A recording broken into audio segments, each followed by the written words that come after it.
പ്രശസ്ത വചന പ്രഘോഷകനായ doctor John D തൻ്റെ ജീവിതത്തിലെ പ്രതിസന്ധിയിലേക്ക് കടന്നു വന്ന യേശു അനുഭവം പങ്കുവെക്കുന്നു. നമ്മുടെ ആവശ്യങ്ങളിൽ തുണയായി വരുന്ന ഒരു ദൈവം. വളരെ വർഷങ്ങൾക്ക് മുമ്പ് ഞാനും എൻ്റെ ഭാര്യയും കൂടി ഞങ്ങളുടെ മാരുതി 800 കാറിൽ, ഒരു കൊച്ചു കാറിൽ ഞങ്ങൾ നാഷണൽ ഹൈവേയിലൂടെ പോവുകയാണ്. ഒരു ഞായറാഴ്ച ദിവസമാണ്. കരുനാഗപ്പള്ളി എന്ന് പറയുന്ന സ്ഥലത്തെത്തിയപ്പോൾ മണി രാത്രി 8. കാറ് പെട്ടെന്ന് നിന്നു. പുറത്തിറങ്ങി എങ്ങനെ സ്റ്റാർട്ട് ചെയ്യാൻ നോക്കിയിട്ടും വണ്ടി സ്റ്റാർട്ട് ആകുന്നില്ല. ഞായറാഴ്ച ആയതുകൊണ്ട് ഒറ്റ കടയില്ല. എൻ്റെ ഭാര്യ അന്ന് 1 മാസം ഗർഭിണിയാണ്. ഞങ്ങൾ രണ്ടുപേരും കൂടെ കാറ് തള്ളി റോഡിൻ്റെ സൈഡിലേക്ക് മാറ്റിയിട്ടു. എല്ലാ കടകളും അടഞ്ഞിരിക്കുന്നു. വിളിക്കാൻ ആരുമില്ല. അന്ന് മൊബൈൽ ഫോണിൻ്റെ കാലവുമല്ല. മൊബൈൽ ഫോൺ കേരളത്തിൽ ഇല്ല. ചുറ്റും നോക്കിയിട്ട് ഒരു STD ബൂത്ത് പോലും ഇല്ല. സകല കടകളും ഞായറാഴ്ച അടഞ്ഞു. ഇതിനേക്കാളെല്ലാം മോശമായി മഴ പെയ്യുന്നു, ഇടിവെട്ടുന്നു, മിന്നലുകൾ പാഞ്ഞു വരുന്നു.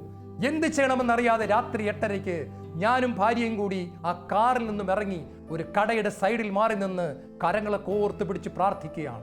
കുറേ സമയം ഞങ്ങൾ സ്തുതിച്ച് പ്രാർത്ഥിച്ചു കഴിഞ്ഞപ്പോൾ 2 ചെറുപ്പക്കാർ എവിടെ നിന്നോ കുടയുമായി വന്നു. അവർ ചോദിച്ചു, നിങ്ങൾ എന്താ ഇവിടെ നിൽക്കുന്നത്? ഞാൻ പറഞ്ഞു, ഞാനൊരു ഡോക്ടറാണ്.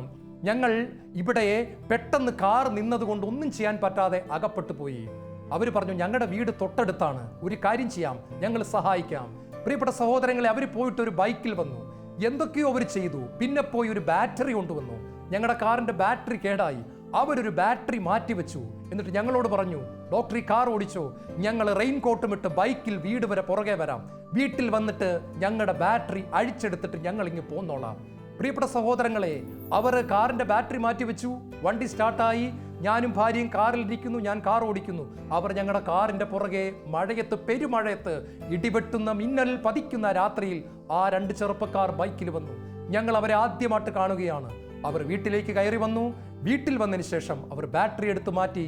തിരിച്ചു പോകാൻ നേരത്ത് ഞാൻ അല്പം സമ്മാനമായി, ഒരു ചെറിയ സമ്മാനമായി, ഒരു ചെറിയ സാമ്പത്തിക പ്രതിഫലം കൊടുത്തിട്ട് അവർ എത്ര നിർബന്ധിച്ചിട്ടും വാങ്ങിച്ചില്ല. 5 പൈസ പോലും വാങ്ങിക്കാതെ അവർ തന്നെ അവരുടെ ബൈക്കിന്റെ പെട്രോളും ചെലവാക്കി വന്നിട്ട് അവർ തിരിച്ചുപോയി. അവരെ ഒരിക്കൽ പോലും പിന്നീട് ഞാൻ കണ്ടിട്ടില്ല. അനേക വർഷങ്ങൾ കഴിഞ്ഞിരിക്കുന്നു. എനിക്കൊരു കാര്യം മനസ്സിലായി പ്രിയപ്പെട്ടവരെ, നമ്മൾ വേദനയിലൂടെ കടന്നു പോകുമ്പോൾ നമ്മൾ ഒറ്റയ്ക്കല്ല.